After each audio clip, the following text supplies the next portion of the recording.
9:45. Grooving here on this Thursday morning. Great to have Colin James back on the BT couch. Woo. 16th studio album. Congratulations, an important week for you. Yeah. It's been a lot of fun. I just got back from Toronto doing the same thing a couple days ago, so it's been a bit of a whirlwind. It's been fun. Okay, so the album came out. We got the album cover so we can share that with the world, with the masses. Of course, came out 2 days ago. Hearts on Fire, the inspiration behind it. What's your vibe here? Hearts on Fire, I mean, as a record, you mean? Yeah.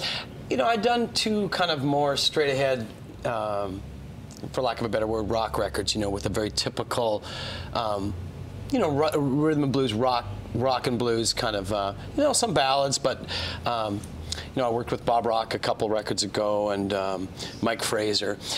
With this record, I really wanted to do something a little different. You know, it still rocks where it needs to, but I've been doing a fair amount of acoustic shows when I'm not doing the full band thing. I've been going out and doing a duo thing where you have a lot more space to play. And this record, I wanted to have a bit more of a J.J. Cale kind of feel going on. I cover a Bill Withers song. Most of it's original. We do a version of Stay by Rihanna, which is kind of weird. In a wonderful way. In a wonderful way. It's a good song. It is a good song. But that's it. I wanted to do something different. I felt it was time to do something a little different. And Colin Linden, my buddy in Nashville, you know, we've been friends since I was 13 years old. We go back a long, long way. And he's been down there for 10 or 15 years, maybe 15 years now. And he works on that show, Nashville, the ABC show. And he put together this killer band. We had Willie Weeks on bass, who's played with Clapton, played with Ron Wood and the New Barbarians, played with Donny Hathaway, live at Troubadour. That's Willie Weeks, so he's a legend, you know. So that was really cool. And George Rosselli on drums is a killer drummer from Bob Dylan's band. Just name dropping left, right, and center. No big deal. No big deal. One of the names you throw in there is Nashville, and anytime we talk about Nashville, people really light up. What is so magical about that place for musical inspiration? Well, I think it's really grown. A lot of people moved from LA because it's cheaper. You can get, you know, a house that's, you know, not going to break the bank. Yeah. And it's really, you know, Green Hills is where song Bluebird, you know, where all the songwriters do their thing.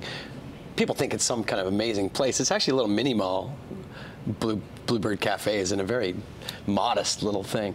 But right around there is the Green Hills shopping center. When I first started going there, it was, you know, pretty typical. Now it's like, it's really blown up. It's got a Whole Foods, and the Whole Foods has guitars all over the walls. We call it Nash Vegas. Yeah. Right. But they're really, you know, the cool thing about Nashville, and I think what Colin Linden really brought to my attention, is just how music is built on music. The whole town is being kind of built on this legacy, and they really, you know, they venerate music, you know, so it's kind of cool. So national tour is going to kick off. Where are you going? Where do we see you? What's happening? We start in a couple weeks. We start out in, I think Moncton's the first show. We're doing Charlottetown and then all the way across, you know, so it's going to be a good month of playing. And we end up in the Winspear in Edmonton after we've done shows around here at the Orpheum, and I think we're playing the Royal Victoria and Nanaimo and all over. How do you choose the playlist? 30 years in the business, 16 albums. Do you customize it per market? Do you listen to what people say on Twitter? What do you do for the playlist? Well, you know, no, I mean, what you get together, we're getting together to do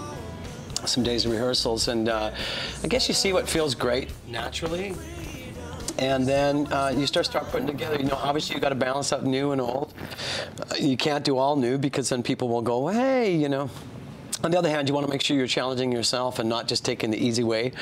That's the thing, you know, making sure you're digging in and trying to maybe finding some songs you haven't played for a while, bringing some new life into some ones you have too. So yeah. Do you have a #1 favorite song to play? I think the last time we were here, I said, what's your #1 that you least like to play? Oh, really? You know, it changes time to time. You know, you try to put it. You try to really. Sometimes you've played a song for so long, it's really hard to bring the energy. Like a song like "Why Do You Lie," I love it, but I've played it so much that sometimes I really can't play it. I just can't do it. I can't bring the love. Yeah. And then once in a while, if you don't play it for a while, then you play it and you enjoy it. So you just got to make sure you're not just doing it, going through the motions. You know. Hearts on Fire is the name of the album. Congrats to you. 16th studio album and a national tour coming your way very shortly. Thanks again. Thank you.